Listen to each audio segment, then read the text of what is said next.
Hi guys, happy Monday. I'm gonna make some delicious dinner for my roommates and myself. Tonight I thought I'd bring you along, maybe you'll enjoy it. So today I'm gonna make a pork shoulder, this is the pork shoulder, with Greek olives and oranges. And so I'm taking this cut is the shoulder cut, but it's also called pork butt. But it is actually comes from the shoulder of the animal right there.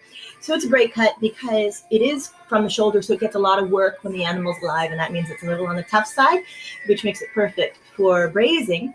And also, it's just got a lot of nice marbling going on in there, so that's fat, and fat is flavor. We all know that. So I'm going to start with this beautiful little cut of meat here, and the first thing I'm going to do is salt and pepper it, okay? And just to rub it around. I love to salt and pepper, every meat recipe will say do that. I'm cautious though with the salt, and the reason is that salt, the flavor will diminish while you're cooking.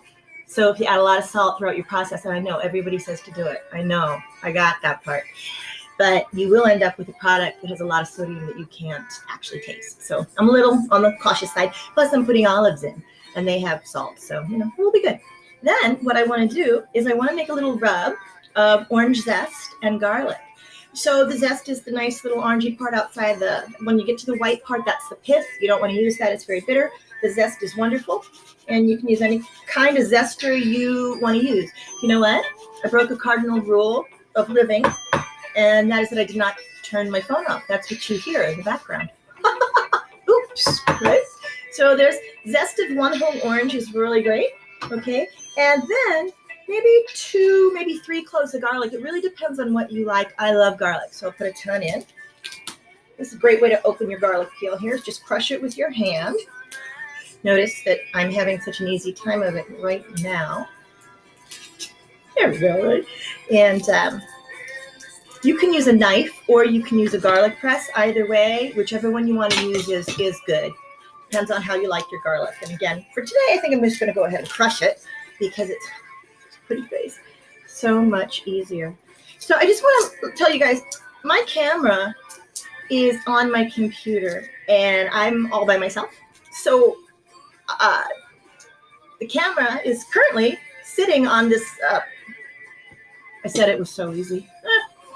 The camera's currently sitting on this stack of books, and that's why everything is just like this. So anyway, through the magic of television, I did have some minced garlic, so you can ignore the fact that I just struggled with 2 pieces there.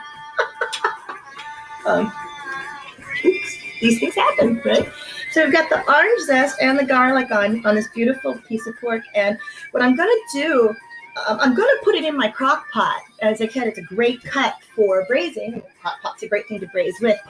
But first I want to sear it, and searing just basically gives you a beautiful caramelized, top and bottom to it, caramelized seal. It does not, I said seal, it doesn't really seal in juices. That's a myth. If you cook, you are taking juices out, end of story. So just a little bit of olive oil. I guess if you want to use canola, that's cool. A little olive oil right in this pan. Notice I have no stove, it's over there. So a little olive oil and sear on all sides. This is going to be about maybe 3 minutes per side over a nice medium heat. And just make sure that your burner and your pan is actually hot before you put this in there, okay? That's going to be the best way to get it seared. And a good rule of thumb when you're searing is that when it is properly seared, it just releases itself from the pan, so that's great, right? So once this is seared, I'm going to add about a cup of orange juice, and I'm going to just go ahead and use the orange that we used for the zest, right?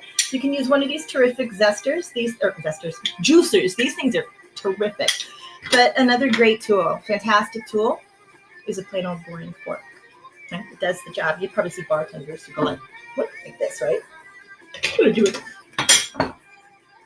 Bring this here. You can see that I'm really good at this stuff. There we go. So you should get about a cup of orange juice if you want that. Throw that into the crock pot, and that is, in fact, what I'm going to do right now, and I'll come back later. I'm going to put it in on my crock pot's hot temperature for about 4 hours. All right, see you later. Better check my phone now, huh?